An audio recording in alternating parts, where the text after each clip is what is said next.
வணக்கம் உறவுகளே, இன்னைக்கு நாம மஞ்சள் தூள் பத்தின நன்மைகளை தான் பார்க்க போறோம். வீடியோக்குள்ள போறதுக்கு முன்னாடி நீங்க இது வரைக்கும் நம்மளுடைய சேனலை சப்ஸ்கிரைப் பண்ணலனா மறக்காம பண்ணிடுங்க. இப்ப வாங்க நம்ம வீடியோக்குள்ள போயிடலாம். மஞ்சள் அனைத்து தோஷங்களை நீக்கி பித்தத்தை சமநிலைப்படுத்துது. பித்தம் ரத்த சுத்திகரிப்பு மற்றும் கல்லீரல் சுத்திகரிப்புக்கு ரொம்ப முக்கியமானது. தினமும் 1 டீஸ்பூன் மஞ்சள் தூளை ஏதாவது ஒரு வடிவுல உணவுல அல்லது தோல் மேல நீங்க யூஸ் பண்ணுங்க. உணவுகளை சமைக்கும் போது மஞ்சள் தூளை பயன்படுத்துங்க. செரிமான மண்டலத்தை சிறப்பாக இயங்க செய்யும்.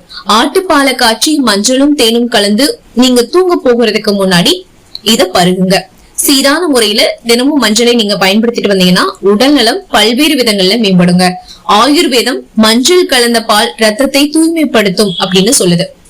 இது ரத்த ஓட்டத்தை அதிகரிச்சு புத்துணர்வை கொடுக்குது.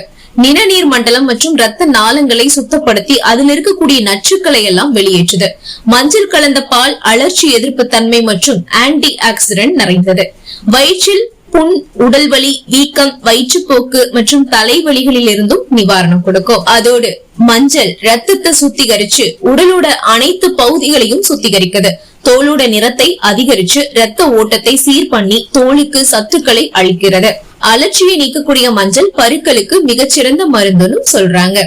இப்படிப்பட்ட சிறப்பு வாய்ந்த இத்தனை ஆரோக்கிய நன்மைகளை உள்ளடக்கிய இந்த மஞ்சள் தூளை அளவோடு பயன்படுத்துங்க. ஏன்னா அளவுக்கு மிஞ்சினா அமிர்தம் கூட நஞ்சுதான் நான் ஏற்கனவே சொல்லியிருக்கேன் இல்லையா? சோ அளவோடு பயன்படுத்தினா எதுவுமே நல்லபடியா மருந்தாக தான் இருக்கும்னு சொல்லிட்டு இந்த வீடியோ நான் நிறைவு செஞ்சுக்கிறேன். இந்த வீடியோ உங்களுக்கு ரொம்பவே பயனுள்ளதா இருந்திருக்கும் அப்படின்றதுல எந்த சந்தேகமே இல்லைன்னு நினைக்கிறேன். வீடியோ உங்களுக்கு யூஸ்ஃபுல்லா இருந்துச்சு நினைச்சீங்கன்னா லைக் பண்ணுங்க, அதை நிறைய பேருக்கு ஷேர் பண்ணுங்க. மேலும் வேற எந்த உணவுப் பொருளை பத்தி நீங்க தெரிஞ்சுக்கணும்னு நினைக்கிறீங்களோ அந்த உணவுப் பொருளை கமெண்ட் பாக்ஸ்ல கேளுங்க. கண்டிப்பாக நம்ம அடுத்த வீடியோல அப்லோட் பண்ணலாம். மேலும் இந்த மாதிரியான உணவுப் பொருட்கள் பற்றின நன்மைகள், தீமைகள், அதனுடைய பக்க விளைவுகளை பத்தி தெரிஞ்சுக்கணும்னா நீங்க பண்ண வேண்டியது நம்மளுடைய சேனலை சப்ஸ்கிரைப் பண்ணி சப்போர்ட் பண்ணுங்க. விரைவில் சந்திக்கலாம் நம்மளுடைய அடுத்த வீடியோவில். அதுவரை நன்றி, வணக்கம்.